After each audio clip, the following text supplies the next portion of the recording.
22% मुसलमानों ने समाजवादी पार्टी को वोट किया। 110 सीट से आगे नहीं बढ़ पाए। इनका वोट जो बेस वोट है वो आधा भारतीय जनता पार्टी के जो मंत्री जी बैठे हैं ना, इनके साथ चला जाता है। तो ये सत्ता में नहीं आ सकते हैं।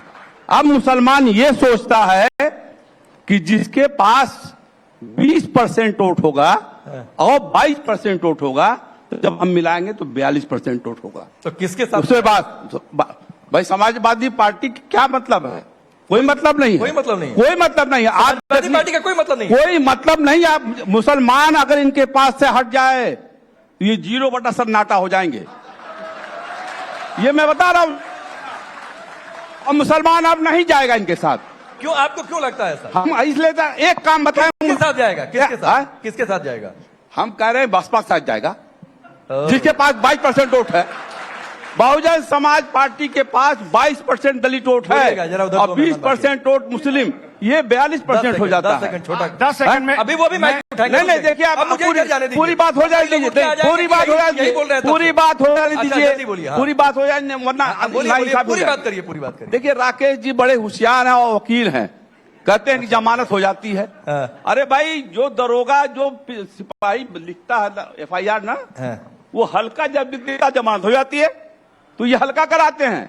ये फतेहपुर में आप इसका जवाब दीजिएगा। फतेहपुर में जो मकबरे पे चढ़ के दंगाइयों ने, बजरंग दल के लोगों ने ऐलान करके कहा था कि मैं परसों आऊंगा और मकबरा को तोड़ूंगा, वहां पर क्या हुआ? होमगार्ड के 4, नहीं बहुत इंपॉर्टेंट मामला है ये, वहां पर 4 होमगार्ड लगा दिए गए थे कि तुम इनको रोक लो।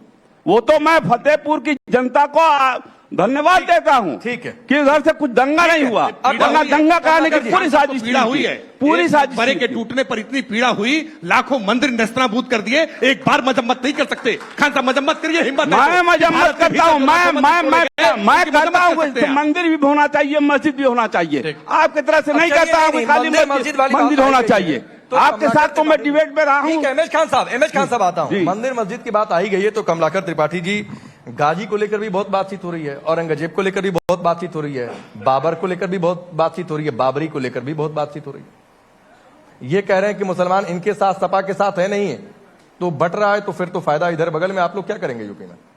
सबसे बड़ी दिक्कत यह है कि यहां आप डिबेट ही करा रहे हैं, हिंदू किसके साथ है, मुसलमान किसके साथ है, आवाम किसके साथ है, बात इसकी करिए।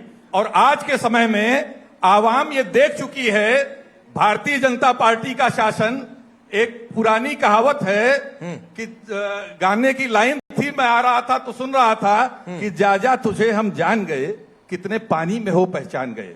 और आप लॉ एंड ऑर्डर की बात कर रहे हैं। बनारस शहर में लड़की के साथ, BHU की लड़की के साथ रेप होता है और भाजपा IT सेल के बच्चे रेप करते हैं, जिनको 1 महीने तक आइडेंटिफाई कर दिए जाने के बावजूद उनको प्रचार में दूसरी जगह रखा जाता है और बाद में उनकी जब अरेस्टिंग होती है, उसके बाद जब उनको जमानत मिलती है तो उनको फूल मालाएं पहनाई जाती हैं बनारस के ही एक विधायक के द्वारा। यहां पर कोडीन कफ सिरप से जो स्थितियां बनी पूरे प्रदेश भर में, ड्रग्स का रैकेट चल रहा है। एक शेर है कि शीशे पे जैसे शीशा गिरे पत्थर पे छूटने के बाद हाल ये हुआ है बीजेपी को वोट देने के बाद, और राह में रहजन मिला रहबर के भेष में, पहचान दे गया है मुझे लूटने के बाद। यहां पर 1 मिनट बात पूरी कंप्लीट होने दीजिए। यहां पर स्थितियां ये हैं, डबल इंजन की सरकार के नाम पर वोट मांगा गया था। केंद्र सरकार एप्स्टीन फाइल में जिस तरीके से जो है वो केंद्र सरकार के मंत्री से लेकर के और हमारे प्रधानमंत्री जी का भी नाम आता है, अब हमको समझ में आ रहा है कि किस प्रकार से ऑपरेशन सिंदूर एक फोन पर रोक दिया गया, किस प्रकार से जो है वो डील जो है वो किसानों, आपने क्या किया है? किसानों में आपने अनरेस्ट किया, आपने युवाओं में अनरेस्ट किया, UGC को गलत तरीके से लागू करा करके आपने कोई कंस्ट्रक्टिव अप्रोच का काम नहीं किया। सौरभ मालवी करीब 1.5 से 2 मिनट कमलाकर त्रिपाठी जी ने बोला, लेकिन मेरे सवाल के स का भी जवाब इन्होंने नहीं दिया। किस बात का जवाब आप चाहते हैं? आप बताइए ना मुझे। आप लोग सवाल ही नहीं सुने। नहीं, मैंने आपसे क्या कहा? मुसलमान किसके साथ है और हिंदू किसके साथ है, अगर आप ये डिबेट करना चाहते हैं नहीं, तो मैं इस ये मंच से डिबेट करना चाहता हूं। एमएच खान ने बोला, मैंने बोला क्या? एमएच खान ने कहा कि मुसलमान नहीं है समाजवादी पार्टी के साथ, और अगर साथ छोड़ दिया तो 3 घंटा सन्नाटा हो जाएगा समाजवादी पार्टी का।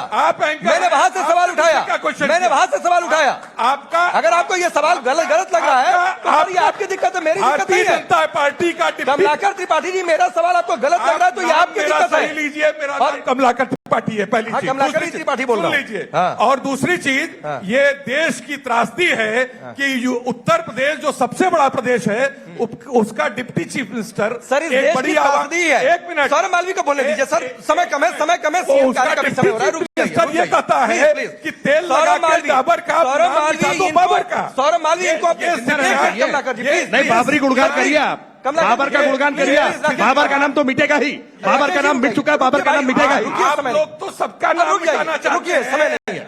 सौरभ आप कांग्रेस मिटाना चाहते हैं। राकेश जी रुक जाइए। लेकिन कमलाकर जी लेकिन गांधी को भी मिटाना चाहते हैं, लेकिन गांधी रहेगा, मैं फिर नेहरू रहेंगे, मैं फिर कैमरा उधर घुमाकर सौरभ मालवी के पास हर वो विचारधारा रहेगी। मैं फिर कैमरा घुमाकर सौरभ मालवी के पास खड़ा हो जाऊंगा। सर रुक जाइए। सौरभ मालवी, इनको अपनी पार्टी के अंदर की त्रासदी नहीं दिखाई देती है कि इनकी पार्टी के एक नेता कह रहे हैं कि मैं राहुलवादी नहीं हूं। इनको अपनी पार्टी की त्रासदी नहीं दिख रही है, बीजेपी की त्रासदी, सपा की त्रासदी दिख रही है। देखिए राकेश जी, कांग्रेस की स्थिति उत्तर प्रदेश में वही हो गई है कि 1992 के बाद, यानी लगभग 35 साल की उम्र पूरी करने वाली पीढ़ी कांग्रेस नाम भूल गई है। कांग्रेस वेंटिलेटर पर भी उत्तर प्रदेश में नहीं है। इस सच को उत्तर प्रदेश की जनता जानती है।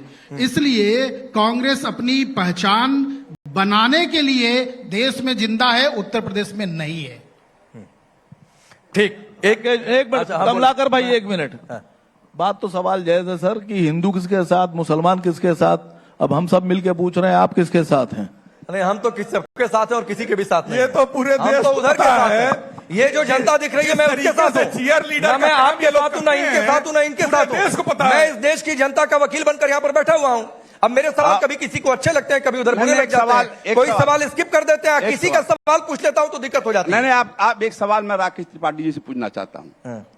माननीय योगी आदित्यनाथ जी, माननीय केशव प्रसाद मौर्य जी के ऊपर मुकदमे थे कि नहीं थे? चलिए, वापस लिए कि नहीं लिए? वापस लिए कि नहीं लिए? अगर आप मुझे लगता है आप अगर बेहतर होता, अदालत में बेहतर होता, अदालत में आप जाके आप बरी होते। आपने अपने कलम से आपने वापस ले लिया, कलम से वापस ले लिया। नहीं, सवाल है ये बहुत बड़ा सवाल है। इस सवाल को आप इग्नोर मत करिए, इस सवाल को इग्नोर मत करिए। मैं कह रहा हूँ इग्नोर मत करिए।